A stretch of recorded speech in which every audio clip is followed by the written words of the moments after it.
The movie begins with an old woman chanting something in ancient Javanese. Her eyes are closed, but her facial expressions show she's in intense pain. A teardrop falls down the side of her face. The year is 1981, and we see a young woman named Rinny sitting in an office inside a singing agency. Rinny is anxiously waiting for someone. She turns her head to look over at a poster of her mother, Mawarni, who was once a popular singer. A man appears in the room and informs Rinny that the sales of her mother's records have stopped, as she has been inactive for a while now. He further tells her that there have been no profits in the last 5 years. Hence, the company cannot give them any more funds. The man also asks Rinny about the health of her mother. We come to know that Rinny's mother has been ill for the last 3 years, and she isn't as popular as she used to be. Dejected and sad after hearing this news, Rinny heads home. As she walks towards her home, we see that it is located in the middle of a forest, just beside a graveyard. The old house is occupied by Rinny, her father, grandmother, and 3 younger brothers, Tony, Bondi, and Ian, who is deaf. The family is living in poor conditions. One of the major factors is the mother's illness and the medical bills. They cannot keep her in the hospital, so she stays at home, where all the family members look after her. The mother uses a bell to call for assistance. Later, Rinny goes to her mother's room to tend to her. Suddenly, the mother's expression changes, and she frantically grabs the bell and begins shouting while looking up at the ceiling.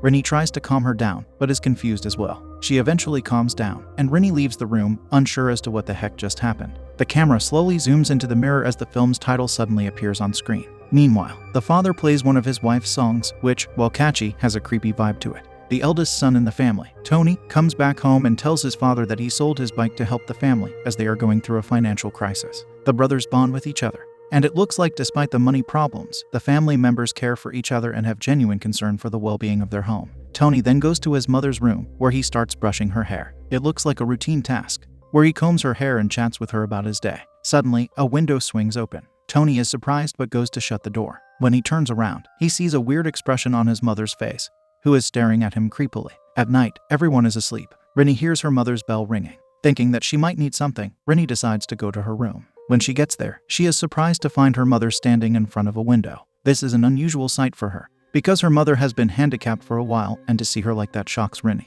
As she is about to touch her mother's shoulder, she hears the bells ringing again. When she turns towards the bed, her real mother is freaking out. This indicates that the woman standing near the window is not her mother. Scared, Rinny is about to scream when she wakes up and realizes that it was just a nightmare. Upon awakening, Rinny once again hears the bell ringing, so she makes her way upstairs. She enters the room and, just like in her nightmare, sees her mom standing in front of the window. So she walks over to her mother. But instead of turning around with a creepy smile on her face, she turns around and passes away right in front of her. This is a big shock for the family, as although the mother was sick, they did not expect her to pass away so suddenly. The next day, the family members and other people from the village come to bury their mother in the cemetery. The father meets a man named Ustads. Ustads mentions that he hasn't seen their family at the mosque, and the father tells him that they do not pray. We can see the father's absence of faith, as he is the only man not wearing a songkok, a cap commonly worn by Muslim males in Indonesia and other parts of Southeast Asia. Ustads has recently moved into the area with his son Hendra, who takes an immediate liking to Rinny. The burial process is a sad moment for the entire family,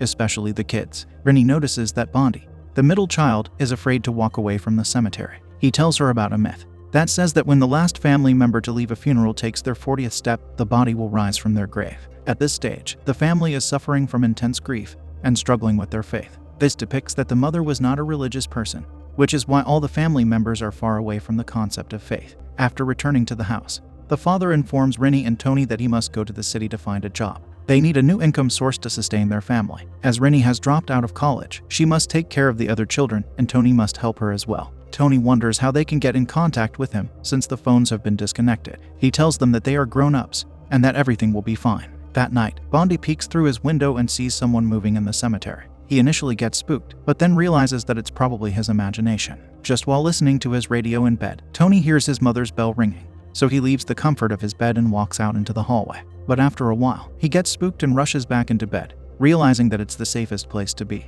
The next day, Tony gives Bondi a Viewmaster, which makes the boy very happy. Soon, we see Rinny going to the well to get some water. As she is getting the water from the well, she notices something strange. The mirror shows 2 shadows instead of 1. The other shadow is blurry but noticeable. Meanwhile, we see Bondi playing with the Viewmaster. He starts checking out various beautiful images in the Viewmaster, when suddenly he sees a scary image that instantly terrifies him. Thinking it might be his imagination, he bravely picks it back up and looks back into it. On the other hand, Ian plays hide and seek with his grandmother, and uses the vibrations on the wall to find her. At this point, all the housemates have started experiencing unusual things in the house. We are also shown the portrait of his mother hung up on the wall, which looks scary and unnerving. The portrait gives off negative vibes, and it looks disturbing. Even the younger children are scared of it, although it is their own mother. That night, Tony tries to fall asleep listening to his radio, but when it switches to his mother's song on its own, he doesn't turn it off until he again hears his mother's bell ringing. Tony is shocked to hear the bell sound, as it is impossible for someone to ring it at this odd hour. Suddenly, he finds a comb in his hand, with which he would comb her hair. Suddenly, she appears right next to his bed.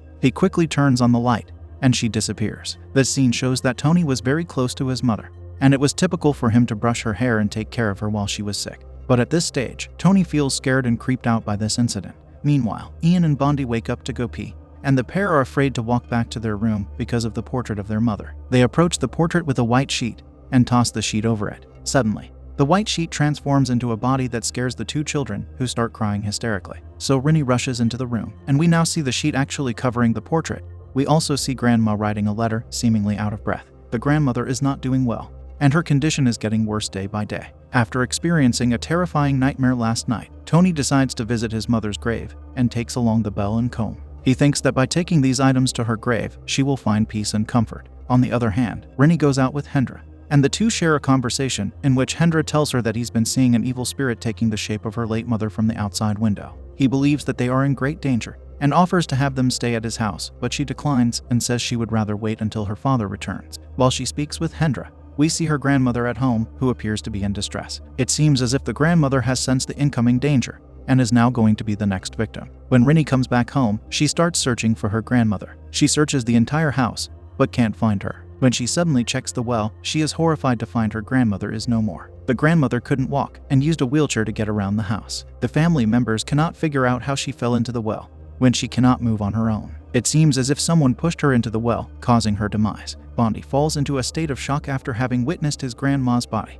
while Rennie finds a letter written by the grandma and addressed to someone named Buteman. So, she asks Hendra for a ride to the city so she can deliver the letter. In the city, they meet the man named Buteman, who is a lifelong friend of her grandmother. Buteman is a weird-looking man who knows something dark that others are unaware of. Buteman makes shocking revelations and tells them that her mother Mawarani was having a hard time getting pregnant, so Rennie's grandmother believed that Mawarani asked for children from Satan himself. He questions the suspicious circumstances of her illness and believes that they may be related to her mother's worship of Satan. He gives her a magazine containing an article he wrote that may be able to help her and her family. Suddenly, a man with solid white eyes walks into the room. Therefore, Buteman tells them to leave his home. Before she leaves, he tells her that they won't be able to take any of her family members if they all love one another. Back at home, we see Bondi in bed, saying he doesn't want to murder Ian. The camera pans just over his head, as if something invisible is telling him to harm his brother. Rennie returns home, and we get to see the loving bond between the siblings, especially with their father away and their mother gone. Rennie has now taken on the motherly role for her younger brothers, but Bondi looks a little odd now and a lot more possessive than usual. While sleeping, Bondi makes a scary gesture at Ian, saying he wants to attack him. At this point, Bondi is not himself. It looks as if something is holding his senses and is forcing him to finish his. Ian tries ignoring it, but Bondi gets up and stands directly above him. Ian goes into the hallway with the creepy portrait of his mother and feels a knock on the wall. He follows the knock, and the ghost of his grandmother suddenly appears. He attempts to run away, but his shirt gets caught on a hook and he gets stuck. In the morning, Rennie plays her mother's song and notices something strange about the record. She peels off the label and plays it in reverse on the record player. Soon, she rushes into the boy's room and notices that Ian is now missing. Thankfully, she finds him asleep and safe inside a container outside. Meanwhile, Tony reads the article titled Exposing the Devil Worship Fertility Cult. The article tells the story of a cult that helps those who are unable to have children, but as payment, the mother must hand over her child to the cult once the turns 7. If we take a look at the bottom right corner of the page, we see a picture of what appears to be Dharmana, the main antagonist of the original film. Tony brings up the fact that they are all 6 years apart and believes that their mother was a part of the cult but had a new child before the last one could turn 7. We also learned that Ian is going to turn 7 years old in 3 days. However, Ian can only be taken by the cult if he is given up by his family. This is why Buteman told Rennie that they won't be able to take any of them if they all truly love one another. While making breakfast in the kitchen, Grandma's wheelchair moves into the room on its own. We also hear very labored breathing, and this terrifies Rennie. Rennie contacts Ustads and his son Hendra for help. Ustads wanders the house and walks into their mother's room, where a ghostly shadow briefly appears in the mirror behind him. He believes that an evil entity is imitating their late family members to tear their family apart. He says that their best option is to pray wholeheartedly to God. That night, Rennie is washing her face when she briefly sees the spirit of her mother. It brings a sense of tension and uneasiness, so Rennie decides to follow the Ustad's advice and starts praying. It appears that she is struggling slightly, as she hasn't prayed in quite some time. We then see the spirit of her mother watching her through the window. In the boys' room, Ian looks over at Bondi and sees their grandmother's ghost standing over him. Back in Rinny's room, we see that the spirit of her mother is now directly behind her. While Rinny is freaking out, the spirit creepily makes her way underneath the robe. Rinny flees the house with her brothers and retreats to Ustad's residence. The next day, Tony tells Rinny that the women of the cult are not impregnated by their husbands, but by the men of the cult. He believes this explains why all 4 of them look different from one another. Hendra receives a call from Budeman, saying that he has some important information to share with them. He discusses it with Rinny, and they finally decide that Hendra should visit Budeman while Rinny stays with the family. When he arrives at Budeman's, he gives him the written message and says something inaudible at the same time. Then we see Bondi staring at Ian with a gaze on his face, while holding a knife behind his back. Thankfully, his murderous plan is prevented by Ian, who grabs the knife from behind him. Also, someone comes knocking at Budeman's door and begins trying to force their way in. On his way back with the message, Hendra is halted when a man rushes out in front of him, causing a sudden accident in which Hendra loses his life. The villagers arrive with Hendra's body to an utterly devastated Ustad. Meanwhile, a letter falls out of Hendra's pocket right in front of Rinny, who doesn't bother reading it at that time. That night, she sees Hendra's spirit just outside of the house, so she goes to shut the window and something aggressively pulls on her arm. Tony goes to help his sister, and with the help of Ustads, she manages to break free, and their father suddenly shows up to save the day. He's confused as to what's going on and why none of his kids were at home. Rinny confronts her father and asks him what he said to their mother the night she passed away. He said that while he loved her, he did not believe their children should suffer as a result of her illness. Downstairs, Tony takes Ian to the bathroom, and he suddenly gets locked inside. The father breaks down the door and sees Ian being dragged into the well by a woman. Without hesitation, he jumps straight into the well to rescue his son. The father emerges with Ian in his arms. Then he grabs onto the rope, attempting to climb out of the well as a woman with long black hair emerges from the water. He makes it out of the well, and they see the house is now surrounded by dozens of cult members with umbrellas there to claim Ian. The wheelchair wheels into the room on its own, and furniture begins flying all over the place. Rinny, Tony, and their father get trapped in the stairwell, while Bondi stays in the living room with Ian. Bondi returns to normal and immediately goes to hide. A ghostly force grabs a hold of Ian, who calls out to Bondi for help. Bondi contemplates for a little bit, but ultimately does the right thing and saves his little brother. For a second, the supernatural force diminishes, and the family embraces one another. An enraged father grabs a knife and confronts the cult members outside of his home.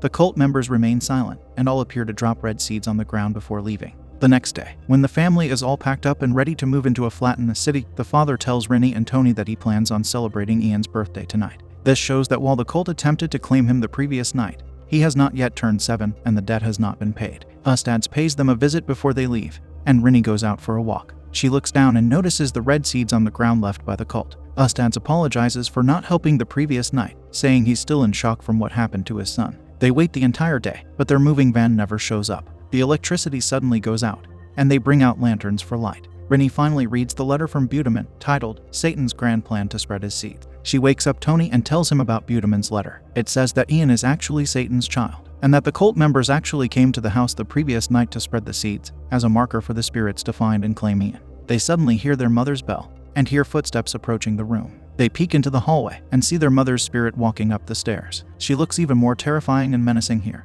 especially now that we see her holding the bell. It's now Ian's turn to be the creepy kid. Bondi wakes up and sees Ian chanting in front of the window. Then Ian creepily giggles his way out of the room. Bondi sees ghosts outside the window. Bondi hides underneath his bed, and the bedroom door opens on its own. Ustads is woken up from his sleep at the dinner table, and is lured by his son's ghost. The father is fast asleep in his bed, and is woken up by his wife's ghost laying right next to him. He meets up with Rinny and Tony, and they see that Ustads has been stabbed, possibly by Ian. They grab Bondi from underneath the bed, and Rinny sees Ian giggling his way down the stairs. Their mother's corpse also walks. The father sees Ian standing outside the house with all the spirits. Taking Ian wasn't enough, as they broke their way inside the house. The wheelchair moves in front of the door, and they see their grandmother's spirit protecting them against the others. This proves that her spirit has been attempting to help her family all along. But Budeman suddenly arrives and drives the family away in his van. Finally, the whole family is rescued, but Ian is left behind. All the siblings and their father argue with Budeman that they should take Ian with them, as he is their younger brother, but Budeman reminds them that Ian is not their younger brother. In fact, he is not their brother at all. He must be left behind if they want to get rid of this curse. There's no way that the family can overcome this haunted situation if they take Ian with them. He doesn't belong with them, as he has evil powers. The scene shifts,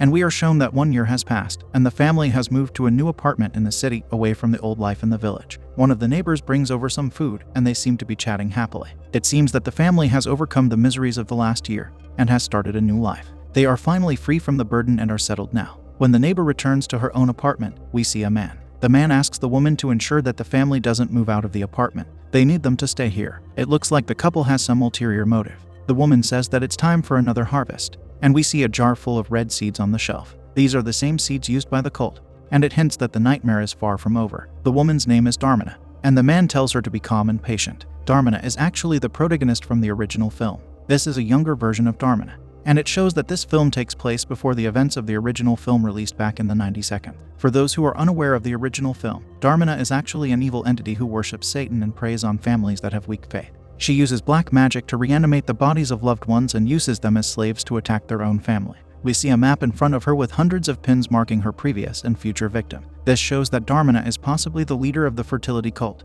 and most likely orchestrated all the events throughout the film. She plans on terrorizing the family further until she can claim their souls and turn them into Satan's slaves. In the film's final scene, Dharmana dances with the mysterious man, possibly her lover, with a creepy smile on her face as the movie reaches its end. And although the family is now in a new place, they are still in danger and the horror is far from over.